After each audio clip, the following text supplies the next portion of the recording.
If you are wondering where I am in the studios of the man who obtained a doctorate degree when, in fact, he didn't go to medical school. I'm talking about the rap doctor, Okyame Kwame. Okyame Kwame is our guest on today's personality profile on PM Express. My name is Malik Abbas Dabu. When we come back, we will talk about this one man who is not only a musician, he's also a songwriter. Not just that, he's an ambassador, he's a producer, he's an entrepreneur, he's a motivator. Okyame Kwame is my guest.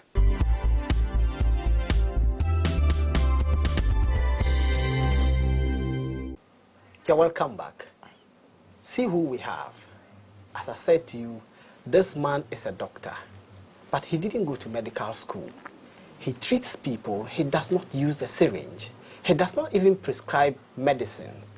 He uses words to heal people, and he has very many of them. Not just words. He doesn't sing only music, he writes songs. He directs, he's a director, he's a producer, he's an entrepreneur.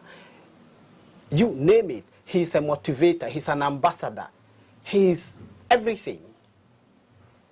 Let's welcome Mr. Kwame Nsia Appel. Is that right? Yes, that's the name. Okay. His most famous name is Okyame Kwame. He will tell us how that name came about. Welcome. Welcome to PM Express Personality Profile. You have quite a grip. A firm grip. Yes. Not as firm as yours. You are a man, man. Good. How did the name Okyame Kwame come about? Okay. I started rapping in 1991.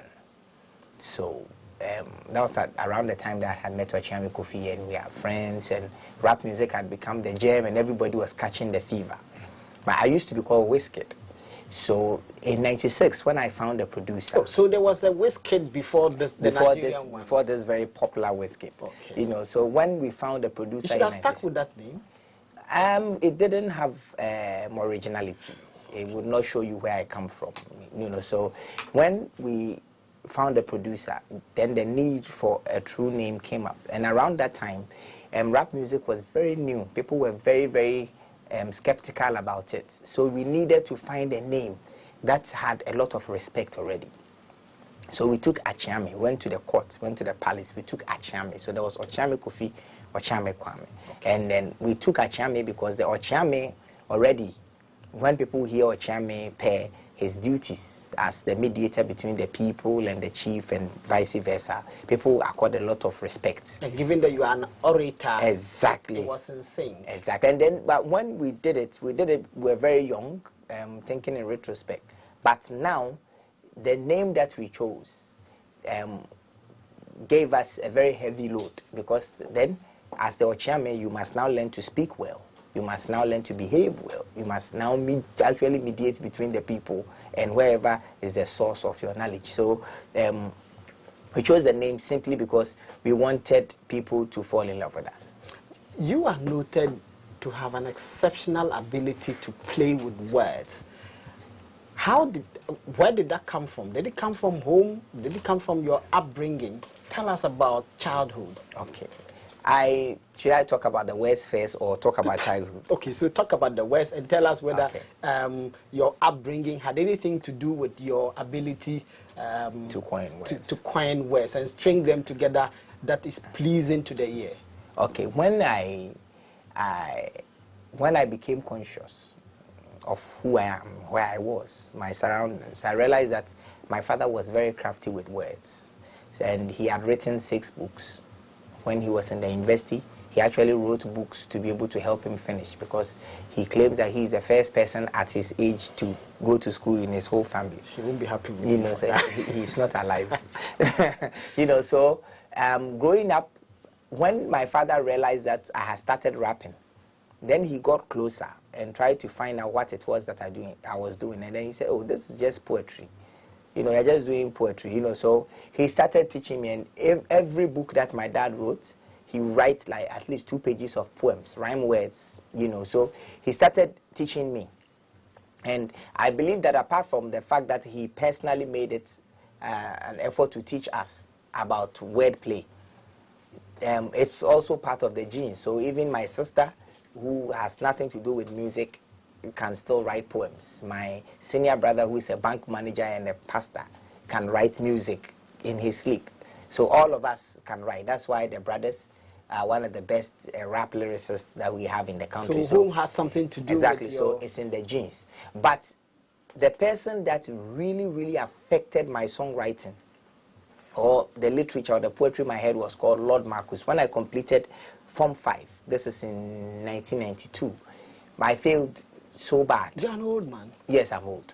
I failed so bad that my father cried, because my father was quite smart. And so whilst I was at home preparing to go and do my NOVDEC and do the Second World War, I became friends with Lord Marcus. And then I'll go to Lord Marcus. He was the coolest guy from Infantino Town around that time. He went to Agri. So he had just completed sixth form. Tall, the coolest guy in the neighborhood. You know, so I'll go to him and I'll ask him to teach me about rap music. Then he'll give me a book. He will define a metaphor and then tell me, give me a book. Say, go and underline all the metaphors in this book and bring it back for another lesson. So I'll take it and tell me an oxymoron. Underline all the oxymorons and bring it back. And then it was always 4 days.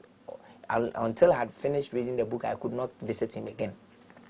You know, so it was so cool for a boy growing up in Infantino Town to visit Lord Marcus. That it was a privilege. Exactly, that I read the book. So by the time I was going to sixth form, Lord Marcus had sharpened my... I got 9 in English at O level. So I could never speak English the way I'm speaking English, but for Lord Marcus. You know, so Lord Marcus was the one that sharpened my skill as an MC. He sharpened my skill. He opened my eyes to the world through his books. He introduced me to the right movies. He introduced me to the right philosophy. He actually told me who I was. You are an African. You need to behave this way. You should never speak slangs. You should, you know. So Lord Marcus became like my socializer, you know, who was quite my peer, but understood life better than me and introduced me to a proper exposure of what the world was. You know, so my father did his bit. It's in the genes. He taught me. When I went to school too, I was very interested in language. You know, so I did Akan, English, and that also sharpened me. But to talk about my youth, as I said, I was born at Ashtown in Kumasi, and then my father was an accountant, my mom was a teacher, and then it was 6 of us, 5 boys and 1 girl. Oh, grew up in a small. I never understood why we were not rich, because my dad was so smart. He was an accountant. If you ask my father what is 74,000.5 times 81, calculate everything. He will tell you in a second. So I didn't know why he was an accountant but still a financial illiterate. You know, so growing up, those were some of the challenges. But we always grew up in that FKCM situation where you have like 50 families in one big house, wake up in the morning to fighting, bickering, why didn't you clean here? Why? You know, so growing big up, house, exactly, a large number of people, an opportunity to watch families, watch younger people grow, and I believe that in itself is the biggest tool that I have been blessed with, because now I understand people, I understand how family works, and understand how to put my words together whenever I'm writing a rap. So choosing your words carefully in order that you don't get people angry or step on people's toes, you have to learn that at home. Exactly, and also that ability to have met a lot of people in my cognitive years, and to understand that when I'm talking about a situation in my song, then it's not about me. It's about somebody. It's about the other person. It's about the next person in there. You know, so though most of the themes in my music is on love, you can see that it's love divided by life. You know, so that was how I grew up. And you are seeing signs of the man playing with words. Love divided by life. So Lord Marcus had such an influential role to play in your life as far as understanding of these things. What was school like? What are some of the funny things you did in school? When you sit back and remember the things that you did in school, you're like, wow, did I do that? I went to CAS, Anglican Secondary School in Kumasi. And when I was in school, I was so invisible. So invisible. You? I was so invisible that one day my father would become the PTA chairman of everywhere any of the 6 of us would go to school. My father would follow every day, come to the school in his rickety car. Ah, Jesus, the man has come here again with this car. You know, and the accountant who didn't have money. Exactly. And then he would be friends with the headmaster or the head teacher and keep coming to the house. But one day, though my father was friends with the headmaster, and every time he visited me, which was every day whilst I was in the boarding school, still, one day my headmaster saw me and said, are you in this school? I was invisible. I was that boy in Sia. The girls would send me, Sia, go and buy this one. I was so smallish. And I was not a popular guy in school. Until in 91, when I got exposed to rap music, then I became popular small. But the thing that was amazing was that I was in the same class with Lord Kenya, 5B. You know, so the famous Lord Kenya. Yeah, the famous Lord Kenya. So we go and do rap competitions, and sometimes I will beat him at the rap competition. And so on weekends, when there was time for entertainment, he would come and tie me up with a sponge and beat me small and things. But I mean, when I think of cars, I think of a lot of academics, and the funny aspect is Lord Kenya. Why? Because he became so prominent but I was invisible at school. It would be strange, because knowing you and knowing how fascinated you can get people to become, it would be strange that at that time you would be invisible in school. Yes, because this was before Lord Marcus. Okay. Okay. So what I'm talking about is a year or two before I met Lord Marcus, who opened my eyes to the world. And after that, you went to, that was secondary school, Yes, right? that was secondary. So now I went to sixth form. When I went to sixth form, I stopped rapping because I realized that to be able to move to the university, I needed to get my grades right. And I didn't want my father to cry upon my grades again. So at that age, you had already determined in your mind that you wanted to go to the university. Oh, yes. And you could tell that pursuing music at that time was going to interfere with the plan to go to the university. To tell you the truth, at that time, music was just passion. I just knew how to rap. And I remember that whenever I rapped, the satisfaction that, the happiness that it gave people, gave me some form of satisfaction. But I always put education in front of it, like I still do. You know, and so when I went to sixth form, 2 years, I was always in the library. Always. And then I came out with flying colors because I now understood the world. Now, after sixth form, I tried to go to Legon. I bought forms for everywhere, and they didn't take me. So I said, what the hell, let me rap. You know, though I had passed amazing, I could wait. My father was so disheartened. So from that time, 95, 96, Kofi and I, we decided to rap and become successful. And then in the Okyame group. In the Okyame group. And then in 96, Reggie Rockstone came down in his camo shorts with his dreadlocks, slang, speaking, swag overload. And changed everything. And then he came to show most young people in Ghana that this thing can be done. You don't need to always follow. You can lead, even though you are young. You know, so that imagery, I will never forget it. Screaming, "Joe, boy!" Yeah, you know, I will never forget. And that gave us the oomph to say, yeah, Reggie did it. He's young. We can also do it. And then we also went to the studio, and through Makokre Kumante and Andropokwa Mankwa, we came out with our first album, and it became a hit, and I've never stopped since. So I'm looking at signposts here. So individuals who played such a key role in the things that you have done, and Reggie played such a fantastic role. Apart from just the leadership, what did he do that made you believe that, look, it was doable? Just because he did it, period. Like I keep telling people, Kofi Annan would not come to your house to come and tell you that you can go international, you can rule the world, even though you are coming from Kumasi as a small boy. But because he has done it, it is so easy for you to say, Kofi Annan is a human being with blood and water. He did it. I can also do it. So from the concept of role modelism, that is what Reggie did. That was amazing. Not like Lord Marcus held my hand and told me, if you do not read, you'll be daft. You know, that is different. My father also tried to socialize me by forcing it on me, you know. And so all these figures played individual plus so many other people, plus teachers. I remember my account teacher, Mr. Duamankwa. he was so particular about me because he was my mother's friend. You know, Your mom was a teacher. And my mom was a teacher. My mom also played an amazing role trying to tell me that, hey, we are just, it's as though we are living to die. So if you are living chinchina, you are living a lie, you know, so feel free, let it go, forgive, be liberal, you know. So those were the things that my mom, so whenever I am edging on in life, it's my dad. Whenever I face problems and I'm going to be stressed and I'm distressing, then it's my mom. You know, so many amazing figures in my life. For a family such as yours, dad is an accountant, mom is a teacher, and they have a bright young man who says he wants to go and do music. That must have been a difficult thing for them to accept. Not quite. I remember that in 91, or is it 92, when I started the rap, my mother's auntie drove all the way from Accra to come and sit down, have a family meeting that you have allowed your children to be rapping and they are going to be high.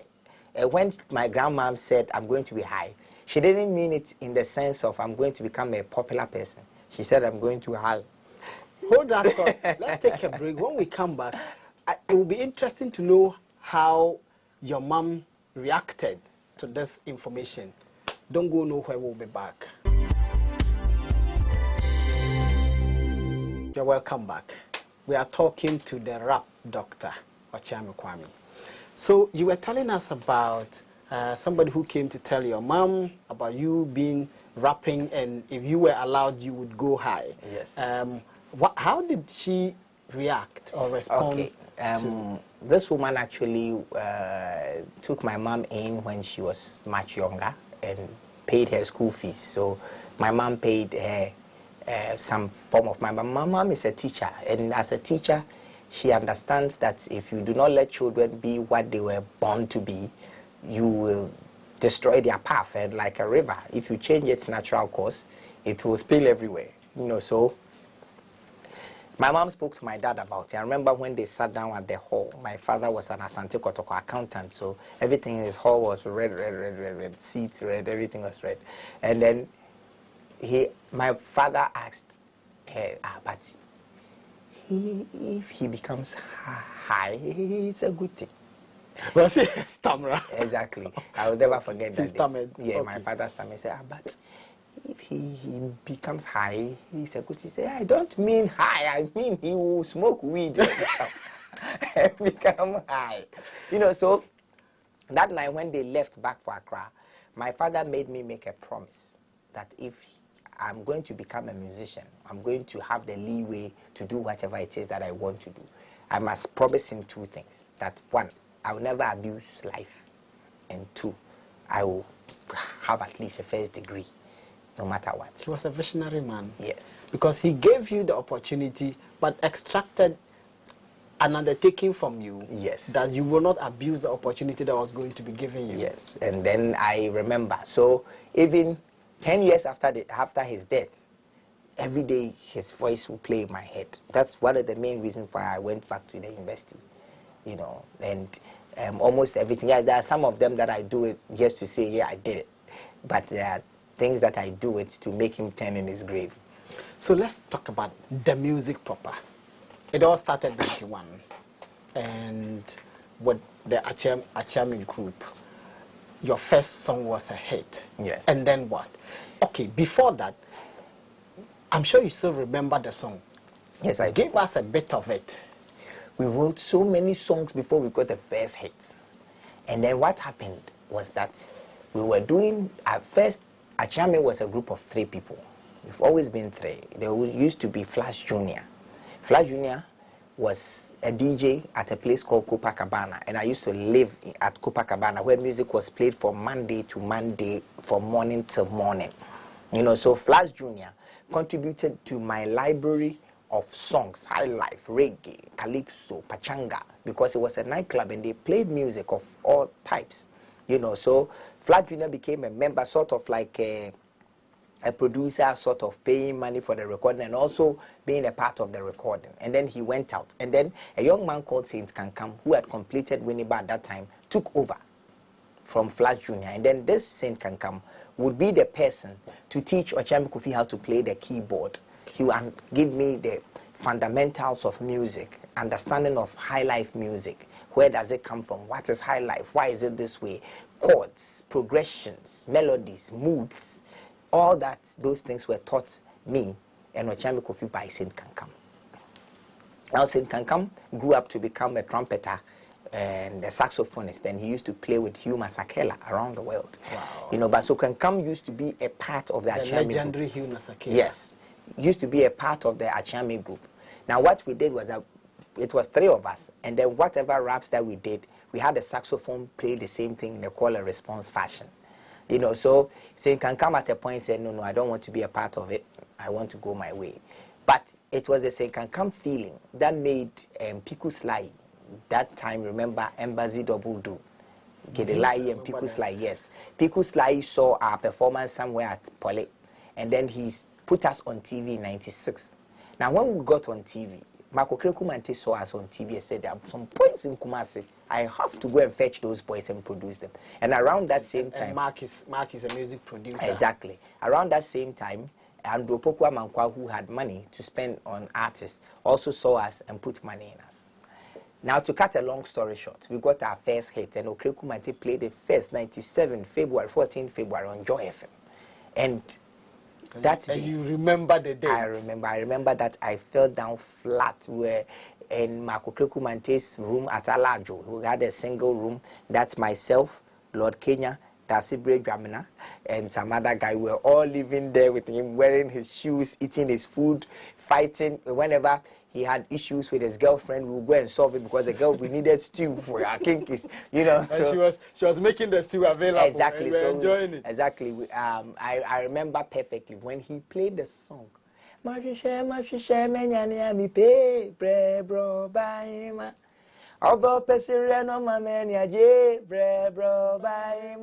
that song?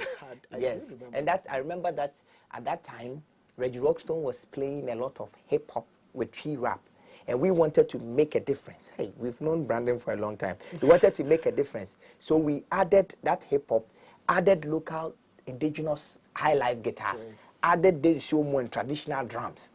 And then we created that Okyame sound. And it came out so well. It came out so well. And it became such a big hit. And it was the most patronized digitally sales, mechanized CD sales hip life of all time. Around that time, I think Reggie Rockstone's first album sold like 14,000 copies. This one sold like 40,000 copies. Wow. And then we did the second one, which was Masanaba. Before the second one, I'm interested in your reaction when the song was played for the first time. We're at Alajo in Mark's room. I remember when I heard the song, because from 91 to 97, all I wanted to do was to hear my music play on radio. So I fell down flat on the carpet and I rolled here, rolled there, and I'll never forget. And then the jam started. People started playing. Gabi Ajete started playing it, and all the people, and Giles Bossman, and around that time the top DJs took the song, started playing it, and after months we had started touring the world. Did you know the song was going to be played, or you were just listening to radio? Of course, at that time, Joy FM had just come, 95, 96, 97. Joy FM had just come and was a big thing. So were you just listening when the song was played, or you were aware it would play? No, we were living in Mark's room, sleeping on his carpet. So he said in the morning that today I will play the song. So we knew that he was going to play the song, and then we tuned in, and then he dropped the song. It was amazing. And I remember the transition from wanting to hear my voice to now wanting people to hear my voice, and then wanted to be seen. But now I want to be felt. Absolutely. So, okay, let's go back to after that hit song, then there was a second one. Yes, after the hit song, then we did a much bigger hit song, which was Masanaba. Let's go. Oh, man. Let's go. 1998. We did Masanaba. So we are throwing you back into that time. I can see the visuals. We did Masanaba, and then Zap Mallet also played the song beautifully. I remember that we wanted to do a remix of Yamwes. Masanaba, Eya fame to kete paso, na junjun osimyem, boni amaye menu mi wo afrakume. Odo, frakume, odo, frakume, odo, Masanaba, odo. But the copyright things were going back and forth, going to London. Yamwa, you know Yamwa, Kwesi P's dad used to live in London, going back. So we just took the song and we turned it inside out. And then we used the vocals in that song for the dance over. Why would him say, Agoya don't know your contokwa was here? Say Masachra, Wapede, so that was the part of the Yamwa song that said, why would him say Agoya don't know your contokwa was here?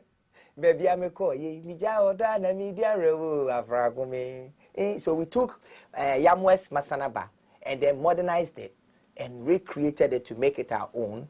And then that song, because it was the first of its kind, where high life music that had that nostalgic feeling met decent, wicked rap with a great sound produced by Zap Mallet, touched the ground. We sold 200,000 copies in a minute.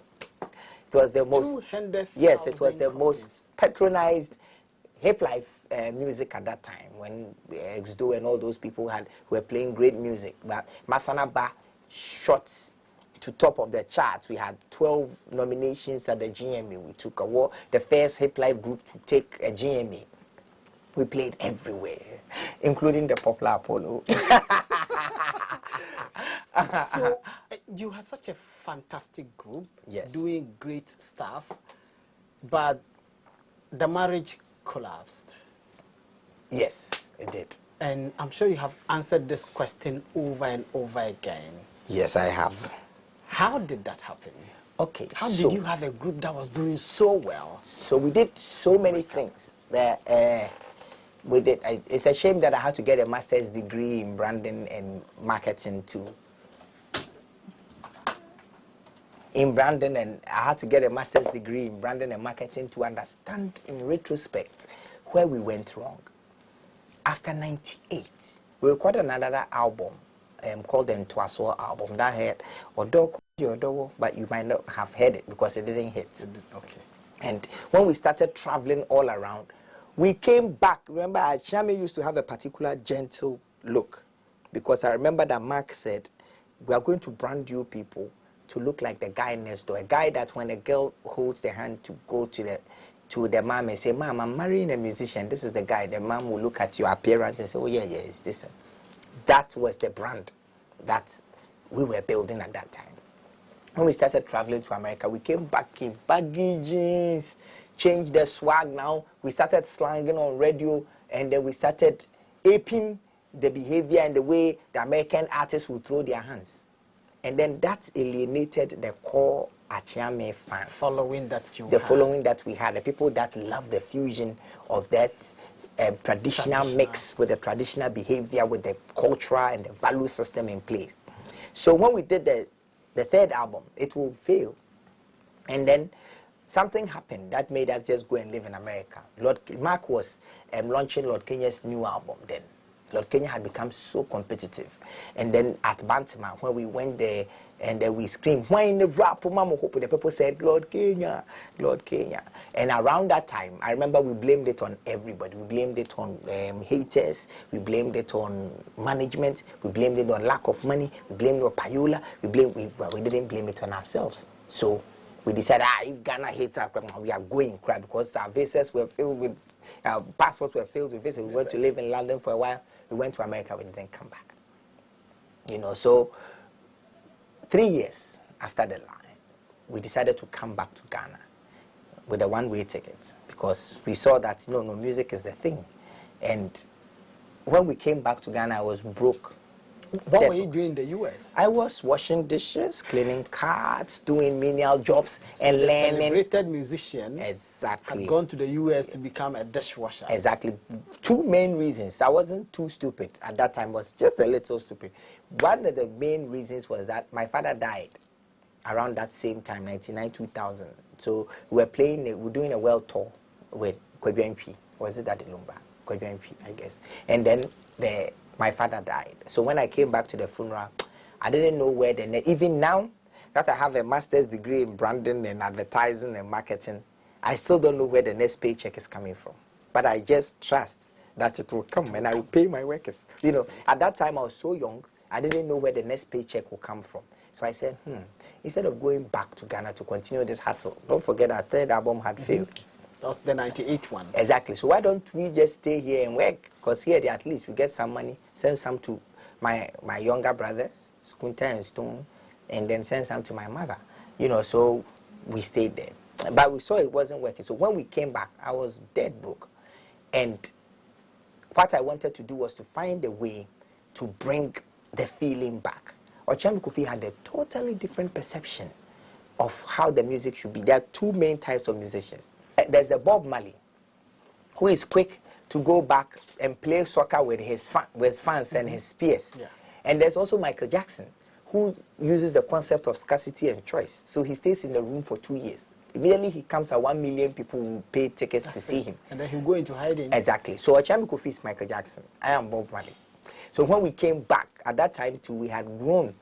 So we all wanted to be heard and felt and understood and ideas taken because we had hustled. We were independent of our parents. That was where the clash was. So Okyame Kwame wanted us to go a certain direction.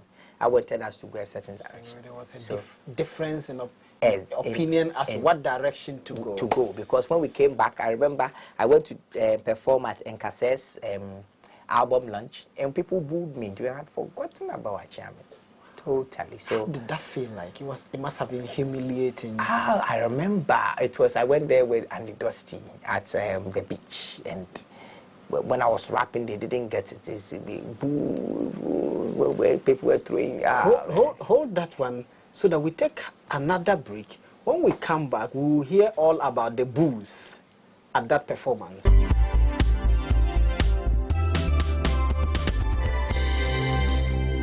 You're welcome back. We still have the rap doctor. So you were telling us about a performance at which you were booed. Yes. What happened? You know, I just went there. Okyame Kwame from Okyame, we went to stand there. Nobody knew Okyame. No, people had forgotten about us. So when I was performing, people, and then until I got to a point where I said, no, let me show them who is actually here. Then I gave them a jibbity, it's him. You know, so that day, I realized that the core competence of my performance or my persona was in good rap. So I said, henceforth, I'm going to show Ghanaians where to find me in good rap songs. So I did 219 features. I did a feature for Rexoma, Amachidite, Kodwentwi, Dasebe Dramana. Every musician that was relevant at that time, I did a song with them. Or Bravo, I did a song with everybody. And then I became Okyame Kwame again. And this was a period between 2003 and 2009. So for 6 years, I was working on rebranding, repositioning, and taking my seat back as an artist. Who influenced that decision? Or this was a decision you had come to after the humiliation, you had rediscovered yourself and decided that it was time to move past the glory that you enjoyed previously in a group and stand on your own, establish an identity for Okyame Kwame? When I was coming back from the US, I had a plan. I knew that. I came back with $1,000 and a plan. The plan was to go back to the university, to study properly, because I had seen that my option, which was traveling for a Kumasi boy, was not a good option. And also to jump on all the people who had held their fort when we were away, to be able to bring my career back. So I came back with that plan in my head, that I was going to do it, because whilst I was in solitude, I studied, I paid attention to rap. I read every single book on rap music. I read, and I realized that the easiest way to do it was to do it through features. And so when I came back, I just put the plan in gear, because in life, you cannot do it without relationships. And then, okay, so yes. Talking about relationships, let's talk about you and your wife. Yes. I think you probably have the prettiest wife in the showbiz industry. You are going to get troubles after saying this. I have seen some pictures in which you were standing behind your wife and you were staring at something. Does that influence the choice? Or you look beyond that? Well, are you talking of the hips? Oh, yes, of course. When a beautiful woman is, or when a good woman is working, it's not as though her personality can say, hey, look at me, I'm a virtuous woman. No, you first look at the beauty.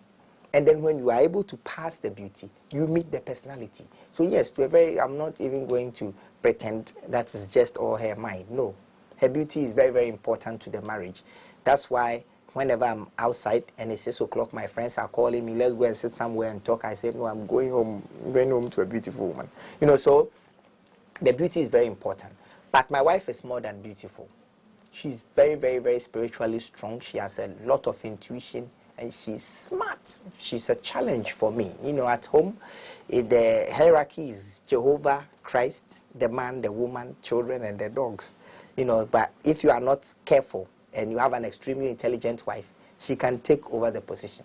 So she's a challenge for me. So there's a certain healthy competition in terms of generating ideas in the home. At home, when your wife, who is like 8 years old younger than you, hits you with logic that's so amazing that you become angry instead of saying sorry. Then you should, so she is much, much more than just beautiful. She is very influential in my career. Now I don't even care about the business of the music, where the money is coming from, what's the next move. I don't care. All I need to do is just come in the studio, create music, make the music, and everything else is sorted. So that peace of mind, I don't think that there's a 40-year-old man in Ghana who has more peace than I have. And it's a combination of who I am, how I was brought up, and the woman that I'm with. You have established for yourself a certain identity. The neatly dressed, well-spoken, very well-respected musician who doesn't shout, but who has clout and delivers results, who is an ambassador in many respects. How has that influenced the ambassadorial work? How has that influenced your music? It has. My tagline for us here is that music and a lot more.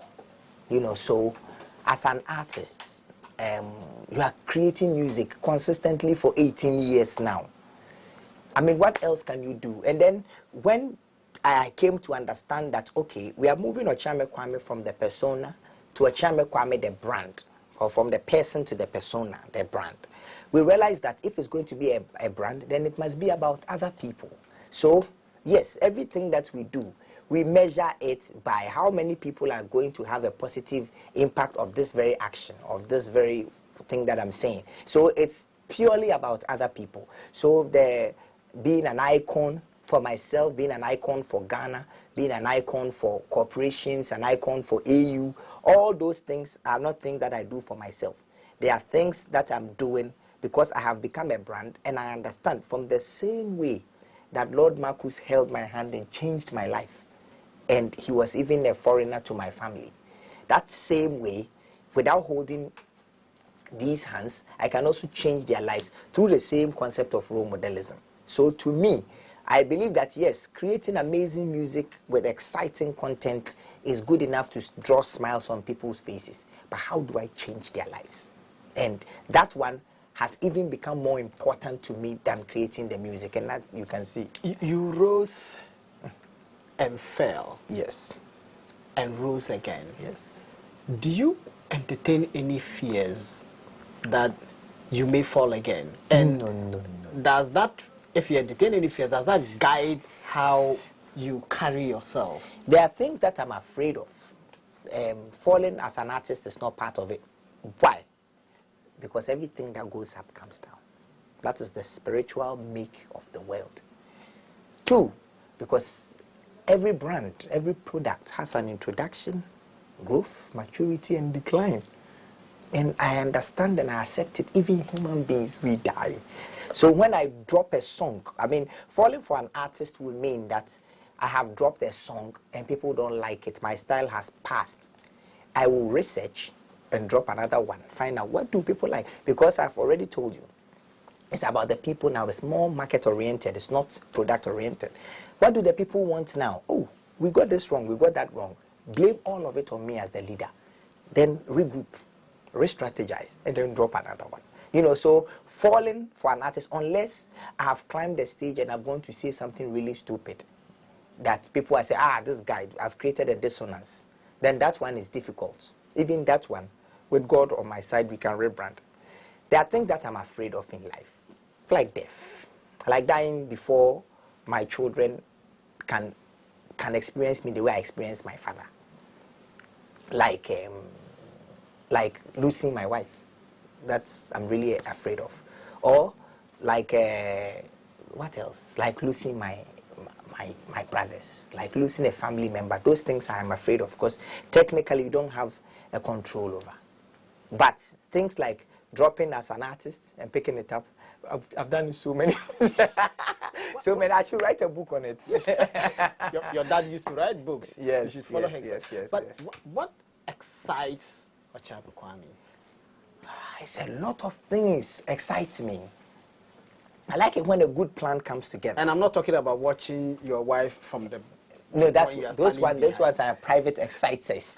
But what excites me is that zeal to move into this space and move into the other. That healthy, insatiable Okyame Kwame, where I have made it to some extent as a Ghanaian musician. Now I'm working on Africa. So I just came back from my tours in Zimbabwe, Tanzania, everywhere, doing collaborations and trying to push the OK brand. We have even changed my name to OK, because when I go to Kenya, they can't say Okyame. So those are the things that excite me, is to not resting on my laurels, but moving into the next space, the next space, the next space. Another thing that excites me is giving value to my patrons, giving value to Ghanaians especially. That one is really exciting. I'm also very competitive, knowing that, these are my competitors, they can't test me. And talking about competition, you know, the music industry is full of fights, sometimes ugly fights. Yes. And I remember somewhere in 2009, 2010, there was this ugly fight, and it played out at Joy FM Night with the Stars. I happened to be there, and Obrafo was performing, and I think you had a feud with him at the time. No, he had a feud with me. Well, so the performer was targeted at you. He brought a doll. On the doll, I think the doll was wearing a shirt with OK on it. Yes. And he performed. How do you deal with these fights? Amazing. It's like if I have positioned Okyame Kwame as the rap artist that is decent and versatile, that gives value to patrons. So how else am I able to show people that is decent, unless in the face of adversary? So Obrafo doing a song like that, coming up, making all those pronouncements, Okyame Kwame should go to the studio and do another one to diss me. All those things, they are great opportunities for me to show that, no, I'm a gentleman. So, yes, when he dropped the song, I was disappointed. I said, you are my friend. Why are you doing this to me? You want to come back as an artist. There are so many strategies. Must you hit me and Obo before? Then I came to understand, no, it's not personal, it's business. So how am I going to take advantage of this action that he has? I said, I'm not going to mind him. So he can go ahead and do whatever. And me not minding him did two main things for me.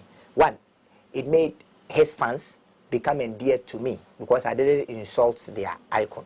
And two, it made my fans realize that no, he's really gentle.